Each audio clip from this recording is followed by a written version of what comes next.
You might have heard of phrases like vulnerability management, vulnerability engineers, vulnerability response analysts, but what is a vulnerability? If you have been wondering what a vulnerability is in cybersecurity, then this video is for you. I'll go through exactly what a vulnerability means in an organization and show you a real-world scenario on how we detect, remediate, and proactively protect ourselves against vulnerabilities. So the first thing we need to understand is what is a vulnerability. You can think of a vulnerability as a gap or a loophole where a bad individual can exploit. This is most commonly in the form of application vulnerabilities, but there are other types like physical vulnerabilities, like an actual person trying to sneak into an office. But we'll be focusing more on application vulnerabilities because you'll be encountering this on a daily basis in cybersecurity. So an example application vulnerability could be an app with an out-of-date version. Let's say you have an Adobe Acrobat Reader and it's on a really old version. Then this version could have a loophole within the app, like being vulnerable to malicious code execution. When a vulnerability has been discovered, they are labeled into a CVE number. CVE stands for Common Vulnerabilities and Exposures.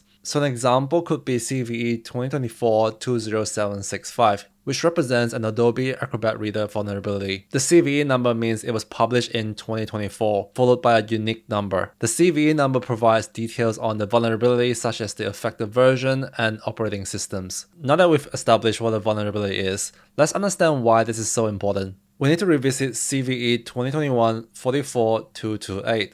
Otherwise known as Log4 Shell vulnerability. In summary, this was a widely known zero-day vulnerability which was first discovered within some Minecraft servers. Zero-day vulnerability pretty much means that the vulnerability is undetected, so cybersecurity experts are unaware of its existence. This means the threat actors are able to do whatever they want, and once they have been detected, there's 0 days for the cybersecurity team to protect against the vulnerability because it's already active in the environment. So the Log4 Shell vulnerability was already active within a popular Java logging framework called Apache Log4j, which is used by a lot of people. This exploit allows people to run remote code executions and basically install malicious code for data theft, spying, and spreading malware. Now imagine instead of Minecraft servers, it's servers within an organization. This type of attack would have caused irreversible damage to a company, not only for its clients but the overall integrity and reputation. And this is why companies spend millions of dollars each year to protect against these vulnerabilities. Now you might be wondering, how do we detect these vulnerabilities? As you can imagine, organizations have a lot of data and apps and services that they use. So if you were to try go through all of this without any direction,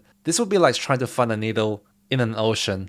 Luckily, we have a solution called Endpoint Detection and Response, or EDR for short. This kind of solution would allow us to install a sensor app on all the endpoints within an organization like computers, servers, and mobile devices. A popular example of an EDR solution would be CrowdStrike. The EDR solution would actively detect all the applications from all the endpoints and provide you a list of vulnerabilities to remediate. And if there are cases where an application wasn't initially detected from the scan, it would be picked up if the app executed. This is because the EDR solution would actively monitor the runtime processes, so a suspicious behavior or vulnerability process would trigger an alert and be automatically blocked. Alright, so now that we know how to detect these vulnerabilities, how do we go about remediating them? This process is a common task for a SOC analyst. When we have a list of vulnerabilities from all the endpoints provided by the EDR solution, we would need to go through all the CVEs to remediate them. If an organization has a lot of CVEs to go through, then a good way to start is by sorting it by its severity. Let's say the Adobe Acrobat Reader example from before has the highest severity rating. Our EDR solution will provide us a list of endpoints which has the outdated application version installed. Depending on the company, there would also be a centralized service application which allows IT admins to manage applications across the endpoints. So this application service would allow us to install, uninstall, and apply updates to a selective group of endpoints. Using this service, all we have to do is to use the provided list from our EDR and run the Adobe Acrobat Reader updates across all the endpoints.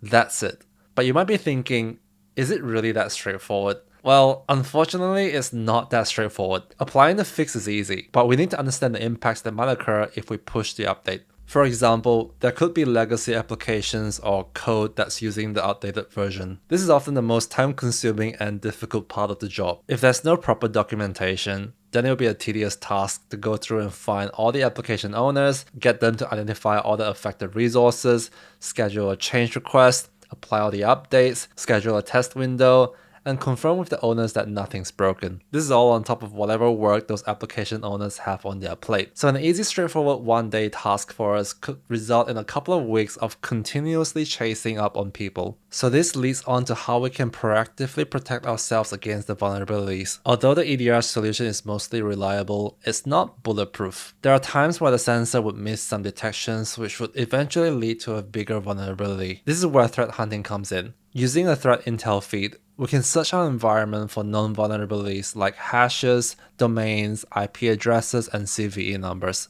A threat intel feed is usually a paid service which provides a stream of intel feed on various threat vectors. This allows cybersecurity professionals to use this pool of data to easily find dormant vulnerable applications and add them to the patching cycle. Vulnerability management plays a critical part in every single organization. This is why it's so important for us to understand the basics of vulnerabilities in cybersecurity so we can better protect ourselves and the company from malicious threat actors. If you're keen on being on the front line to protect your company against these vulnerabilities, then this job might be for you. As a vulnerability management analyst, you'll be responsible for scoping, scheduling, scanning, and remediating any vulnerabilities identified within your environment. The typical experience required for this role is 2 to 3 years in relevant fields like cybersecurity, compliance management, and IT. Background education is usually cybersecurity, IT, computer science, or other related disciplines. As for the salary, we're looking at a range of between 91k to 120k Australian, depending on your years and experience in the industry.